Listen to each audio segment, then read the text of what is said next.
নমস্কার বন্ধুরা, সবাইকে স্বাগত আর একটা নতুন ভিডিওতে। তো আজকে আবার একটা নতুন ভিডিও নিয়ে চলে আসছি। তো আজকে আমরা তৈরি করব হচ্ছে মাছের তেল দিয়ে ছেঁচড়ার তরকারি। এটা হচ্ছে বাংলাদেশের খুবই জনপ্রিয় একটা খাবার। মানে মানে হিন্দু পরিবারের মধ্যে কোনো অনুষ্ঠান হলে এই ছেঁচড়ার তরকারিটা হয়। তা সেটাই তৈরি করব। তা আমার সব সবজি নেওয়া হয়ে গেছে, শুধু আমাদের বাগান থেকে যে কাটোয়া ডাঁটা আছে এই কাটোয়া ডাঁটাগুলো আমি নেব। তা চলুন আমরা বাগান থেকে কাটোয়া ডাঁটাটা তুলে নিই আর ছেঁচড়া তরকারিটা রান্না করি। আমার ভাই যে পুকুর পাড়ে আছে কাটোয়া ডাঁটাটা লাগিয়েছে, তো সেই কাটোয়া ডাঁটাটাই তুলে আজকে আমি ছেঁচড়া তরকারিটা রান্না করব। তো চলুন কাটোয়া ডাঁটাটা তুলে নিই। এই দেখুন কত ধরনের সবজি লাগিয়েছে। এই যে এটা শসা গাছ, তারপরে কচু গাছ লাগিয়েছে। আর এই যে এখানে দেখুন আমাদের কাটোয়ার ডাঁটা, দেখুন কত বড় হয়ে গেছে কাটোয়ার ডাঁটাটা। এই দেখুন গোড়াও বেশ বড় হয়ে গেছে। তা এই কাটোয়ার ডাঁটাটা দিয়ে আমরা রান্না করবো, তাহলে খেতে আরও বেশি টেস্ট হবে। তা আমরা কাটোয়ার ডাঁটাটা তুলে নিই। কাটোয়ার ডাঁটাটা যে তুলে দেখুন এই যে কত বড় হয়েছে কাটোয়া ডাঁটাটা। এই ডাঁটাটা খেতেও ভালো লাগবে। তা আসুন আরও একটা ডাঁটা আমরা তুলে নিই। দেখুন এই পাশে আছে সব ছোটো ছোটো ডাঁটা, আর এদিকে আরও আছে, যেখানেও আছে।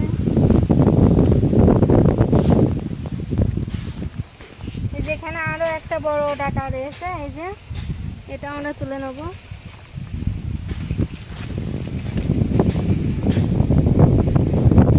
এই যে দুইটা ডাঁটা দিয়ে হয়ে যাবে রান্নাটা।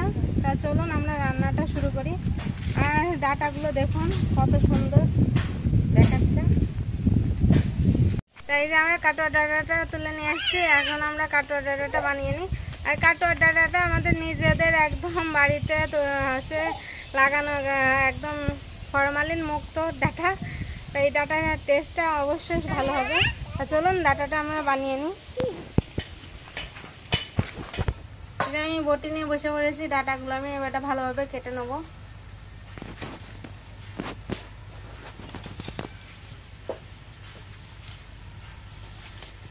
ডাঁটার পাতাগুলো দেখুন কত সুন্দর, খুবই সুন্দর হয়েছে ডাঁটাগুলো। মানে আমার ভাইটা যেটাই লাগায় না কেন সবই সুন্দর হয়, গাছপালা ওর হাতে ভালো হয়। তাই আমরা সবাই ওর হাতে গাছপালা লাগাই, যাতে গাছপালাগুলো ভালো হয়। আর ওর গাছপালার ফলনও ধরে খুব ভালো।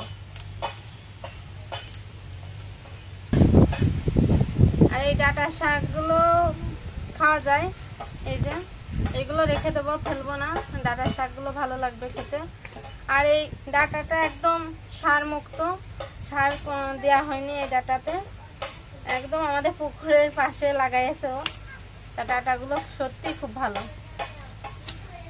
আমি সব এক এক করে বানিয়ে নিই, একটু ছোট করে বানাবো কারণ শুক্তো তো, এই জন্য ছোট ছোট করে বানাবো।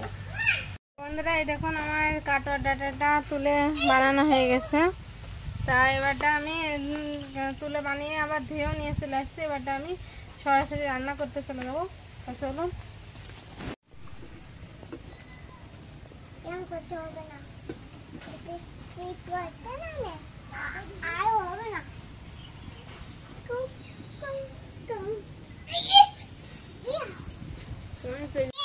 তা বন্ধুরা এই যে আমি এখানে ছেঁচড়া রান্নার জন্য সব উপকরণ নিয়ে নিয়েছি। এই যে এখানে সব সবজি কাটা রয়েছে। তাই যেখানে আমি কড়াই দিয়েছি আর তেল গরম করতে দিয়ে দেবো। শুক্তো রান্নার জন্য সব সবজি আগে প্রথমে ভেজে নিতে হবে। তা তেলটা গরম হোক। আর এখানে আমি ততক্ষণে বলে দিই আপনাদের এখানে কি কি সবজি নিয়েছি। এখানে আপনার খোসা শুদ্ধ বেগুন, পটল, আলু, এই যে কাঁকরোল, আর হচ্ছে নিয়েছি ডাঁটা। এইগুলো দিয়ে আমি ছেঁচড়া তরকারিটা রান্না করবো। তা এখানে আমার তেলটা গরম হয়ে গেছে। তো প্রথমে আমি এই যে আলু, পটল এইগুলো ভেজে নেবো।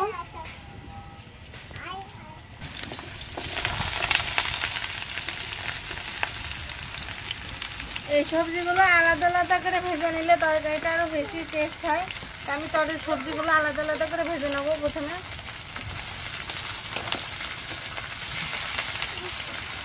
এই সবজিগুলো আমি ভাজার সময় একটু একটু করে অল্প অল্প লবণ আর এই যে হলুদের গুঁড়া দিয়ে নেবো। বেশি দেবো না, অল্প দেবো, আবার পরে যখন একবারে রান্না করব তখন আবার দেবো। দিয়ে আমি সবজিগুলো একটু ভালো করে ভেজে নেবো।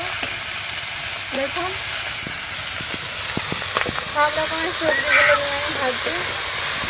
তো বন্ধুরা এই দেখুন আমার সবজিগুলো এইভাবে ভাজা হয়ে গেছে।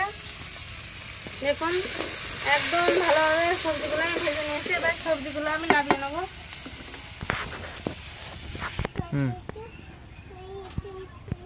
তো বন্ধুরা এই যে বেটা আমি এই কুমড়োগুলো ভেজে নেবো।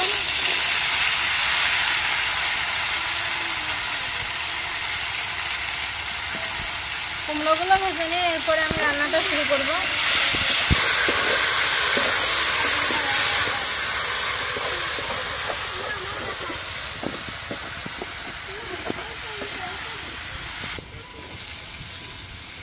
তো বন্ধুরা এই যে আমার দেখুন মিষ্টি কুমড়াটা ভাজা হয়ে গেছে। তো এই মিষ্টি কুমড়াটা আমি এবারে লাভিয়ে থবো।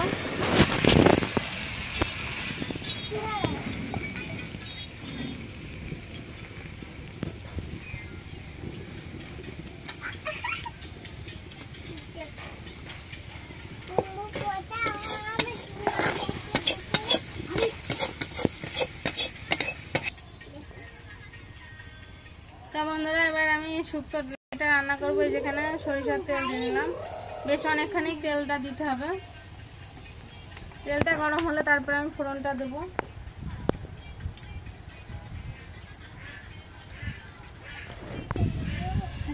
তো বন্ধুরা আমার তেলটা গরম হয়ে গেছে। এখানে 6-7টা শুকনো ঝাল আর এই যে 3টে তেজপাতা নিয়েছি। তেজপাতাগুলো আমি তেলে দিয়ে দেবো। একটু শুকনো ঝাল আর তেজপাতাটা একটু পুড়িয়ে নেবো। শুকনো ঝাল আর তেজপাতা আমার ভাজা হয়ে গেছে। এবার আমি এতে ফোড়ন দেবো, 5 ফোড়ন আর কালো সর্ষে আর হলুদ সর্ষে।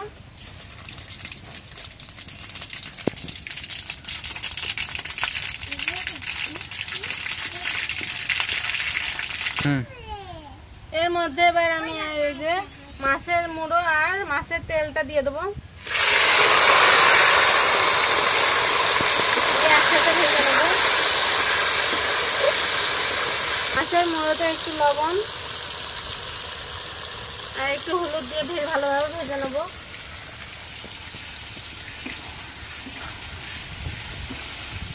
বন্ধুরা মাছের মুড়োটা আমার মোটামুটি ভালোভাবে ভাজা হয়ে গেছে। এবার এই যে মাছের মুড়োর মধ্যে আমি এই যে কাটোয়া ডাঁটাগুলো দিয়ে দেবো। এগুলো ভালোভাবে ভেজে নেবো।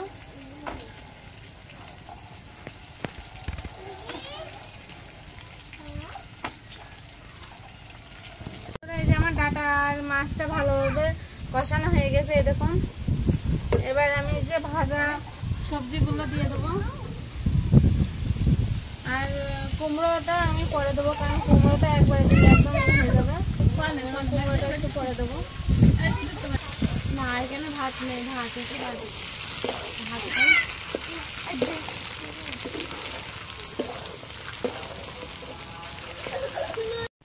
এই সবজিগুলো আমি ভালোভাবে আর একটু কষিয়ে নেবো। দেখুন এইভাবে আমি কষিয়ে নেবো।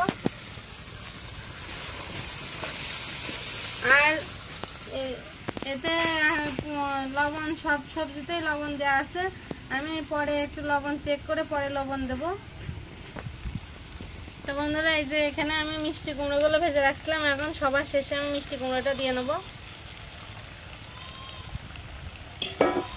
দিয়ে এগুলো ভালোভাবে এর সাথে কষিয়ে নেব। বন্ধুরা এই দেখুন এই তরকারিতে আপনার কষিয়ে কষিয়ে রান্না করতে হবে। এই তরকারিতে একটু আমি জল দিইনি। এই দেখুন কষাতে কষাতে এমন কালার আসবে। তা আর একটু কষাবো আমি। কষিয়ে কষিয়ে রান্না করলে পরে এই তরকারিটার স্বাদও ভালো হবে। তাই আস্তে ধীরে রাঁধতে হয় এই তরকারিটা। আর কোনো রকম জল না দিলেই বেশি স্বাদ হয়। কোনো পরিমাণ জল দিইনি এখনো পর্যন্ত, আর জল লাগবেও না, সব জিনিস সিদ্ধ হয়ে গেছে। এই যে ডাটাটাও সিদ্ধ হয়ে গেছে। তো বন্ধুরা, এই যে আমার ছেঁচড়া তরকারিটা প্রায় হয়ে গেছে। এবার আমি লাবানোর আগে এই যে জিরে ভেজে গুঁড়ো করে রাখছিলাম, জিরে গুঁড়োটা আমি দিয়ে নিচ্ছি।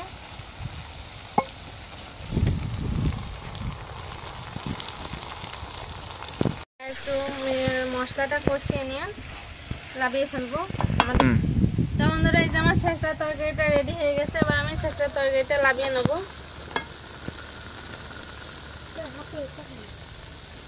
একদম দেখুন অনুষ্ঠান বাড়ির মতো ছেঁচড়া তরকারিটা কালার এসছে, আর খেতেও অনুষ্ঠান বাড়ির মতনই হবে।